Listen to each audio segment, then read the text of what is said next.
शाम रात, इसको तो हम बिलीव करते हैं। जैसे ये पूरा साइकिल दिखा है ना, सुबह है, दोपहर है, शाम रात, इसको कोई क्वेश्चन नहीं करता है। ये तो हम बिलीव करते हैं, ये सभी एक्सेप्ट करते हैं। चाइल्ड है, युवा है, एडल्ट है, वही वृद्ध होगा और वही फिर चाइल्ड बनेगा। तो ये जैसे सब साइकिल चलता है, जैसे ये सीजन्स का साइकिल चलता है, तो वी डोंट क्वेश्चन। तो वैसे ही ये सृष्टि का भी एक साइकिल होता है। तो जब हमारा जैसे सृष्टि की सुबह माना सतयुग, सुबह माना जहाँ पे सभी बहुत पॉजिटिविटी से भरपूर है, शांति खुशी से भरपूर है, उसको सतयुग कहा जाता है। त्रेता मानो थोड़ी सी अभी थोड़ा सा हम थक जाते हैं, तो थोड़ा हमारा पॉजिटिविटी कम होता है, लेकिन फिर भी अभी यहाँ पे निगेटिविटी कुछ भी नहीं है। तो ये पूरा 2500 साल माना जैसे ये 24 आवर्स है, हमने इसमें क्वेश्चन नहीं किया ये 24 आवर्स का साइकिल है या 365 डेज का साइकिल। वैसे ही परमात्मा ने आकर बताया कि ये 5000 साल का एक चक्र है जो 4 पार्ट में डिवाइड होता है। उसकी सुबह सतयुग 1250, त्रेता 1250। तो यहाँ पे सब पॉजिटिविटी है, सुख शांति है। यहाँ से क्या होता है, थोड़ा सा विकारों की प्रवेशता होती है, मतलब थोड़ा सा लोभ आता है, मैं थोड़ा गुस्सा करना चालू करती हूँ। तो जब ये निगेटिविटी जब एंटर होती है, तब हमारी जो प्योरिटी है, पीस है, ये थोड़ा थोड़ा कम हो जाता है। तो सुख शांति थोड़ी कम होगी, तो फिर जैसे ही दुख आया, अशांति आई, क्योंकि यहाँ पे हमारे निगेटिविटी आई। जब निगेटिविटी आती है तब दुख अशांति है। तब हमें याद आता है कि हम एक समय था जब सुख शांति से भरपूर थे, तो हम भगवान को पुकारना चालू करते हैं, और तभी फिर पहले टेम्पल्स की स्थापना होती है। तो पहले सबसे पहले टेम्पल्स जो बनते हैं ना, वो शिवलिंग के टेम्पल्स बनते हैं। फिर धीरे धीरे बाकी सभी धर्म संस्थापक आते हैं, तो उसमें भी सबसे पहले इब्राहिम आते हैं। तो उन्होंने भी क्या कहा कि सभी शांति से प्यार से रहो। भले वो मूर्ति पूजा को नहीं मानते, तो उन्होंने टेम्पल्स नहीं बनाए, लेकिन उन्होंने यही कहा कि सभी के साथ बहुत प्यार से, खुशी से, शांति अमन से रहना है। फिर गौतम बुद्ध आते हैं, उन्होंने भी मूर्ति पूजा को नहीं कभी भी कहा, लेकिन उनको भी जो साक्षात्कार हुआ वो लाइट का साक्षात्कार हुआ। फिर उसके बाद ये इनके 250 साल के बाद ये आए, उसके 250 साल के बाद क्राइस्ट आए। तो उन्होंने भी क्या कहा कि God is love, God is truth, और फिर सभी को बहुत I am not the God, I am the son of God, messenger of God. तो ये 500 साल यहाँ से, तो आज से 2000 साल पहले क्राइस्ट आए। तो ये सभी एक्सेप्ट करते हैं, क्योंकि अभी 2000 BC चल रहा है। फिर धीरे धीरे बाकी और धर्म स्थापन होते जाते हैं। तो सभी ने मैसेज क्या दिया कि शांति खुशी प्यार से रहना है, लेकिन फिर भी हमारे अंदर की निगेटिविटी जैसे बढ़ती गई, तो दुख अशांति और बढ़ती गई, तो और अति में चला गया। तो अति अत्याचार, अति पापाचार, अति भ्रष्टाचार, ये बढ़ते गया। तो अति दुख और अशांति और बढ़ती गई, बीमारियां बढ़ती गई। और फिर वो समय है जब यहाँ पे कोई भी इसको चेंज नहीं कर सकते हैं। अभी तक क्या था कि हम इनके साथ कनेक्ट हो गए तो हमारी बैटरी थोड़ी सी चार्ज होती रही, लेकिन अभी सभी की बैटरी डिस्चार्ज है।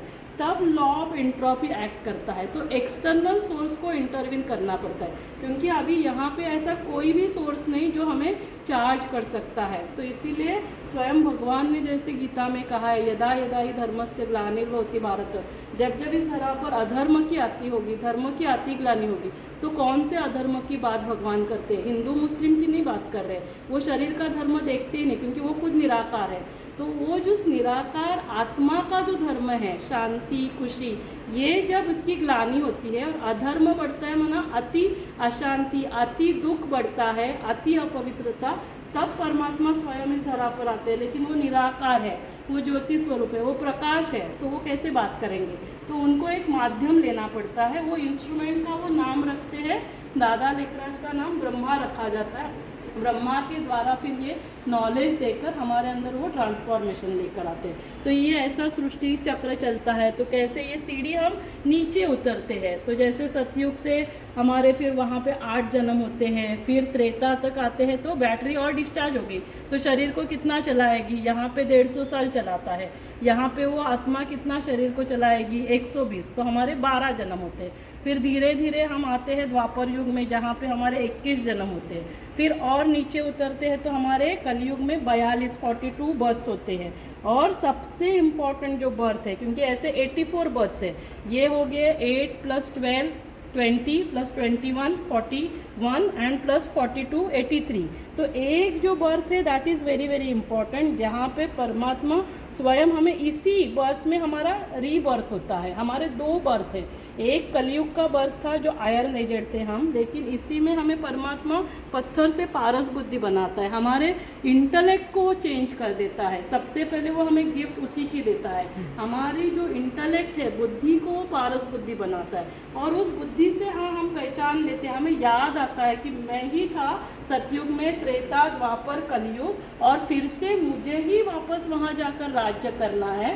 तो यहाँ पे मुझे स्वयं पर राज्य करना है। जो यहाँ स्वराज्य अधिकारी बनता है, जो खुद के मन बुद्धि संस्कार कर्मेंद्रियों के ऊपर रूल करता है, और जितना समय यहाँ रूल करेगा उतना समय मैं जाकर वहाँ पे राज्य करूँगी। तो मैं यहाँ स्वराज्य अधिकारी बनती हूँ, तो मैं वहाँ जाकर विश्व राज्य अधिकारी बनती हूँ।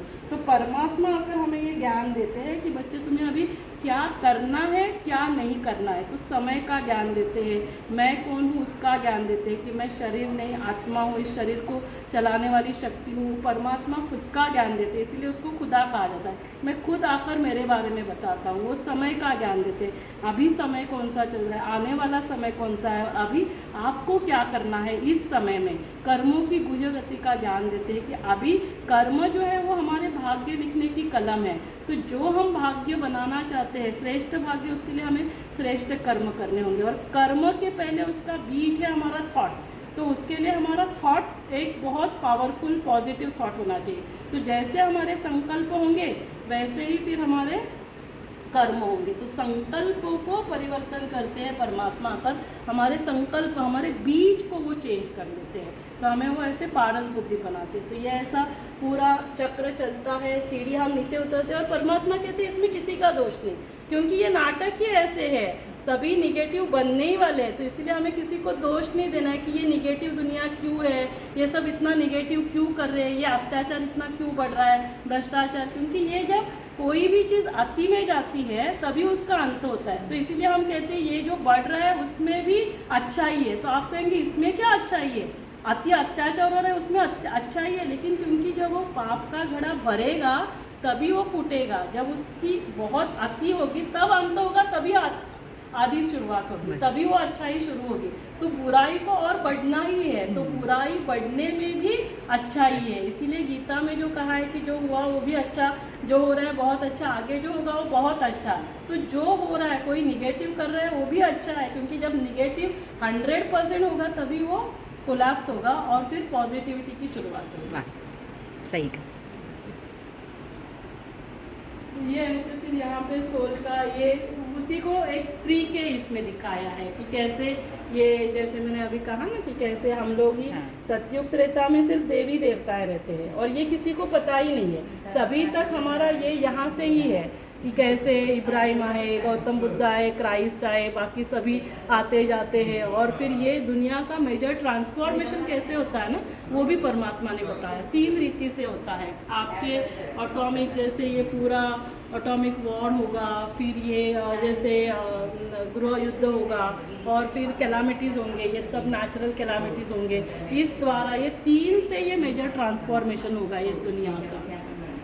और फिर यहाँ पे परमात्मा आकर हमें आत्मा का ज्ञान देते हैं कि यही है जो हमारे शरीर को चलाता है। तो जब आत्मा इसको समझ लेती है कि शांति खुशी प्यार से मैं भरपूर होती हूँ, तो ऑटोमेटिकली हैप्पीनेस है, वहाँ हेल्थ है, क्योंकि फिर आपके हेल्दी हार्मोन्स रिलीज होते हैं, हेल्दी जीन्स एक्टिवेट होते हैं, आपकी इम्यूनिटी पावर बहुत अच्छी है, तो आपका फिर आपको फिजिकली आप हेल्दी बनते हैं। और जहाँ पे आप इन सभी से भरपूर हो तो रिश्ते बहुत प्यारे हो जाते हैं, तो पारिवारिक स्वास्थ्य है, आपका जो प्रोफेशनल लाइफ है वो बहुत अच्छा बन जाता है। तो यहाँ पे ऐसे मन बुद्धि संस्कारों से हमें हमारे जो संस्कार है उसको ट्रांसफॉर्मेशन करना है। मन इज़ अ थिंकिंग फैकल्टी, वो सोचता है, बुद्धि डिसीजन मेकिंग फैकल्टी है, और जो हम सोचेंगे और निर्णय लेंगे वैसे हम कर्म करेंगे, वो रिकॉर्ड होते हैं, वो संस्कार। तो अभी मेरे गुस्सा करने के संस्कार थे, लेकिन मन ने सोचा अभी से मुझे गुस्सा नहीं करना है, मुझे शांत रहना है, बुद्धि ने भी निर्णय दिया, और फिर मैं शांत रहना चालू करती हूँ, खुश रहना, तो मेरे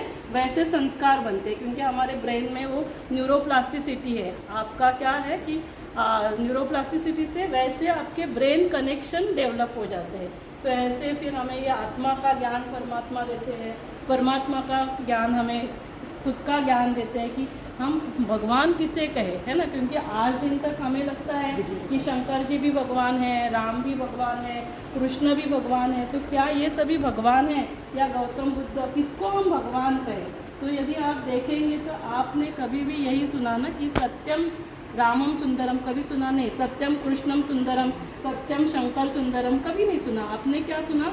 सत्यम शिवम सुंदरम। तो शिव ही सत्य है, शिव ही सुंदर है। तो ये सभी क्या है? ये देवी देवता हैं।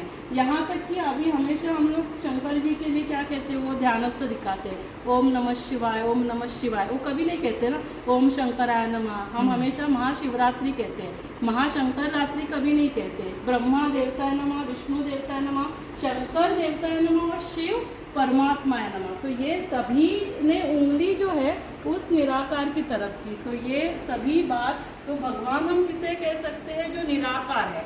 और ये बाकी सभी क्या है? देवात्माएं हैं। तो देवात्माएं होते भी अनेक हैं, बाकी ये सभी क्या है? धर्म संस्थापक है, धर्मात्माएं हैं, महात्माएं, पुण्यात्माएं। लेकिन परमात्माएं नहीं होता है, परमात्मा होता है। हम परमात्मा के जैसे बन सकते हैं, लेकिन हम परमात्मा नहीं बनते हैं, क्योंकि वो कुछ डिग्री नहीं है कि मैं मेहनत करूँ और मैं परमात्मा बन जाऊँ। तो हमें ये क्लैरिटी होनी चाहिए कि परमात्मा अलग है। कोई भी बच्चा अपने बच्चों का पिता बन सकता है, अपने पिता का पिता नहीं बन सकता है। तो परमात्मा सभी धर्म की आत्माओं के वो पिता है, और हमें क्या करना है? उन्हीं के साथ कनेक्ट करना है, क्योंकि वो ओशन है पॉजिटिविटी का, वो ओशन है प्योरिटी का, is ocean of love, ocean of peace, ocean of bliss. तो जैसे हम उनसे कनेक्ट हो जाएंगे, ऑटोमेटिकली वो एनर्जी फ्लो होना चालू होती है, और फिर हमारी बैटरी चार्ज होती है। जब हम शांति से, खुशी से, प्यार से भरपूर होते हैं, तो फिर ऑटोमेटिकली हमारे अंदर का जो अंदर का अंधकार है वो ख़त्म हो जाता है, क्योंकि डार्कनेस जैसा कुछ एग्जिस्ट ही नहीं होता है। Darkness is absence of light. तो हम लोग लाइट के ऊपर काम करते हैं। वैसे एंगर जैसा कुछ होता ही नहीं, anger is absence of peace. वो पीस का लाइट नहीं है, और इसके लिए उस लाइट के साथ हमें कनेक्ट होना है। तो हम भी लाइट है और वो भी लाइट है, तो इस लाइट को, उस लाइट से हमें एम्पावर करना है, और इसके लिए ही राजयोग का महत्व मेडिटेशन हमें करना चाहिए। धन्यवाद madam, thank you so much.